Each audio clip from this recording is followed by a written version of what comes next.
High, welcome to my channel Sneha's veg world. এখন আমি আছি দমদম স্টেশনে। এখান থেকে আমি যাব নৈহাটি।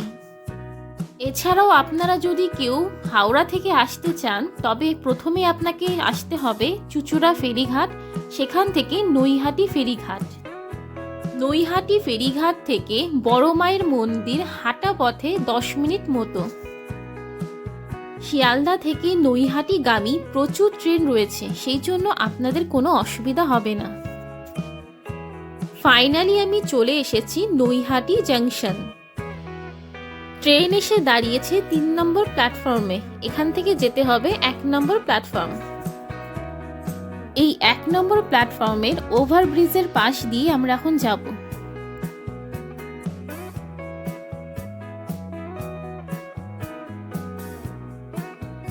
এখান থেকে বেরিয়ে বাঁ দিকের এই অরবিন্দ রোড ধরে সোজা যেতে হবে। স্টেশন থেকে বেরিয়েই বড়মার মন্দিরে যাওয়ার জন্য প্রচুর টোটো রয়েছে। যেহেতু স্টেশন থেকে বড়মার মন্দির বেশি দূর নয়, সেই জন্য আমরা হেঁটেই যাচ্ছি। এবার এই রাইট সাইডের গলি দিয়ে সোজা যেতে হবে। এবার এখান থেকে সোজা হেঁটে গেলেই আমরা পৌঁছে যাব বড় মায়ের মন্দির। নৈহাটির বড় মা বিশ্বাস, ভক্তি, লৌকিক অলৌকিকতার এক মিশেল। বাড়ির রক্ষাকালী থেকে জনসাধারণের বড় মা হয়ে ওঠেন এই দেবী। প্রথমে নৈহাটির বড় মা ভবেশকালী নামে পরিচিত ছিল, কারণ ভবেশ চক্রবর্তীর হাত ধরেই প্রথম এই পুজো শুরু হয়। আমরা এখন পৌঁছে গিয়েছি বড়মার মন্দিরে। এখানে আপনারা দেখতে পাচ্ছেন লেখা আছে ধর্ম যার যার, বড়মা সবার। তার কারণ ভক্তদের বিশ্বাস, মন থেকে মায়ের কাছে কিছু চাওয়া হলে মা নাকি কাউকে ফেরান না। বড়মার এই মন্দিরটি সুন্দরভাবে সাজানো হয়েছে, আর উপরে রয়েছে এলইডি স্ক্রিন পুজো দেখার জন্য। এই মন্দিরের আশেপাশে প্রচুর দোকান রয়েছে, যেখান থেকে আপনারা পুজোর জন্য ডালা কিনতে পারেন এবং চাইলে সেখানে আপনার জুতোও রাখতে পারেন। প্রতি মঙ্গলবার ও শনিবার এখানে ভোগের প্রসাদ দেওয়া হয়। আজ মঙ্গলবার বা শনিবার নয়, তাও আজ যথেষ্ট লাইন পড়েছে, কিন্তু লাইন অনেক তাড়াতাড়ি এগোচ্ছিল, তাই দেখতে দেখতে আমি মন্দিরের গেটের কাছে চলে এসেছি। এখানে মন্দিরের ভেতরেও একটা লাইন রয়েছে। ফাইনালি আমরা চলে এসেছি গর্ভগৃহে। এখানে দেখতে পাচ্ছেন এক পাশে রাধা কৃষ্ণের পুজো করা হয়, আর সামনেই রয়েছে বড় মা। আগে বড় মায়ের দর্শনের জন্য অপেক্ষা করে থাকতে হতো কালী পুজোর জন্য, কিন্তু বর্তমানে কোষ্ঠী পাথরের বড় মায়ের বিগ্রহ প্রতিষ্ঠা করা হয়েছে। এই মন্দিরে বড় মার এই বিগ্রহকেই নিত্য পুজো করা হয়। আমাদের পুজো দেওয়া এখন ভালোভাবে হয়ে গেছে, আর এখন বলি এই মন্দিরের কিছু ইতিহাস। নৈহাটির বড় মায়ের পুজো শুরু করেন ভবেশ চক্রবর্তী, কিন্তু তিনি অবস্থাপন্ন ছিলেন না।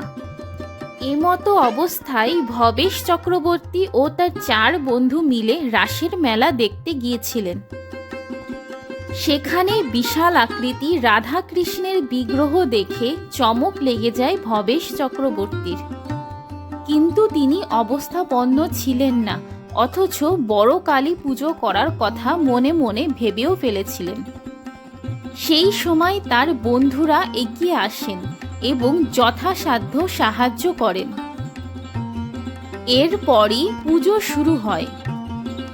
তাই প্রথমে এই দেবীর নাম ছিল ভবেশকালী। পরে বাড়ির রক্ষাকালী থেকে জনসাধারণের বড় মা হয়ে ওঠেন এই দেবী। এই বড় মায়ের পুজোর আরও একটি বিশেষত্ব রয়েছে। স্বর্গীয় ভবেশ চক্রবর্তী ছিলেন বৈষ্ণব, তাই এখানে মায়ের পুজো হয় বৈষ্ণব মতে। এই একই কারণে এখানে কোনো বলির প্রথাও প্রচলিত নেই। নৈহাটির বড় মায়ের রূপ নয়নাভিরাম। বিগ্রহের উচ্চতা 21 ফুট বা প্রায় 14 হাতের। মায়ের 4 হাত। নিয়ম মেনে কোজাগরী লক্ষ্মী পুজোর দিন শুরু হয় 21 ফুটের মাটির প্রতিমা তৈরির কাজ। বড় মায়ের এই পুজো সর্বজনীন হলেও পুজোর জন্য 1 পয়সাও চাঁদা নেন না উদ্যোক্তারা, বরং না চাইতেই ভক্তরা উজাড় করে দেন বড় মাকে।